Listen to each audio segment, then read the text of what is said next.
On my very first day in Porto, I knew something had changed for me.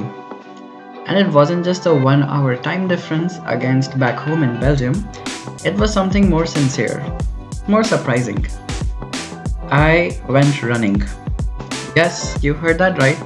On my second day of touring this city, I found myself waking up early, putting on a loose shirt and a cap, and heading out towards the sunny Roberia district. It's like I told you, something about being a tourist completely revamps my idea of a person. I appreciate the nature more, the streets more, the food, lifestyle, and just life in general. If I had not surprised myself enough already, I even went jogging uphill on the staircase on the steepest hill, when in fact the escalator was right there next to me. Since the morning sun is just as demanding as in the afternoon here in Porto, I was famished for breakfast. We had a chicken burger, coffee, and pastel de nata all for under 5 euros. I've always been a firm believer that when the food tastes better than the price, the whole trip is off to a good start. We headed over to the biggest botanical garden that I have ever seen on a hilltop, which greeted us with immediate sightings of peacocks and peahens.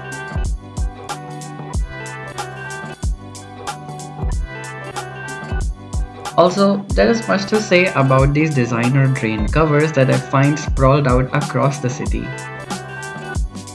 This garden looks more royal and palatial than many actual castles and forts in other parts of Europe.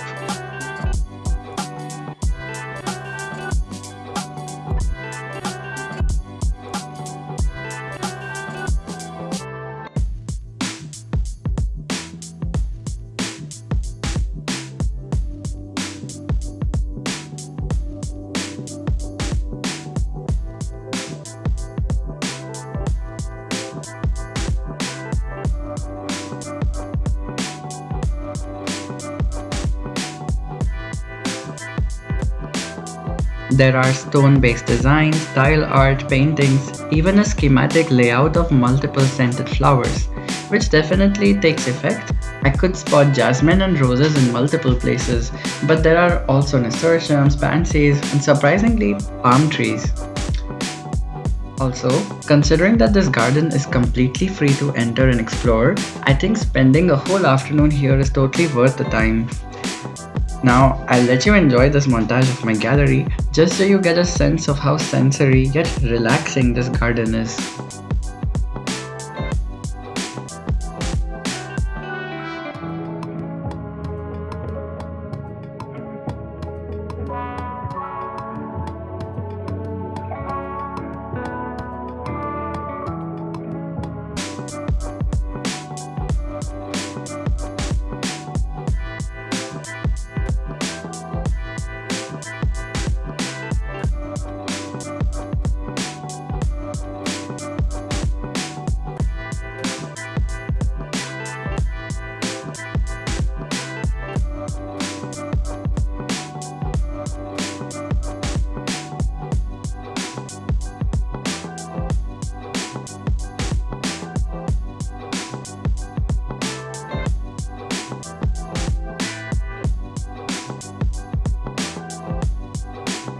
Now, on to some touristy things. We head over to the alleyways close to the Riberia district and begin searching for a nice, refreshing lunch. For this, I admit it took us longer to find a reasonable place with a menu that looked attractive, and we began chowing down on a cheese and olive platter as soon as we could find one. Of course, over a glass of roasted oak beer. There was also a local dish of fried fish cakes, which paired well with the dishes on the table. One thing to say about the restaurants close to the Douro River and especially the Dom Louis Bridge is that it is a challenge to find a seating spot that isn't already reserved or taken over by the tourist crowd. But I suppose it has its moment of thrill to find the perfect one when you finally do.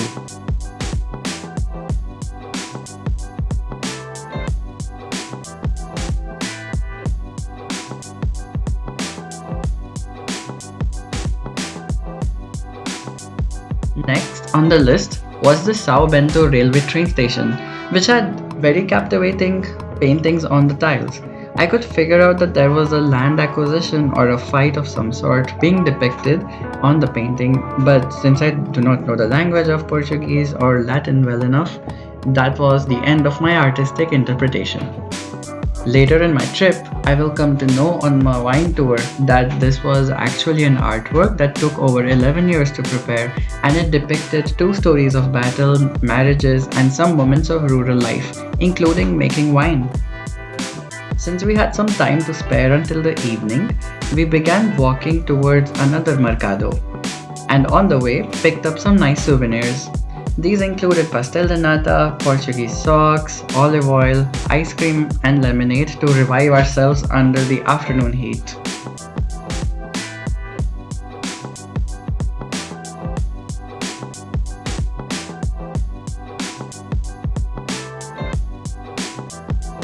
The Mercado itself seemed a bit too sanitized and organized, so we did not really stay that long there. But just seeing everyone around us enjoying life in Porto felt amazing. The city has a vibe that is very easy to cling on to, and I don't think that you have to try very hard as a newcomer to get it.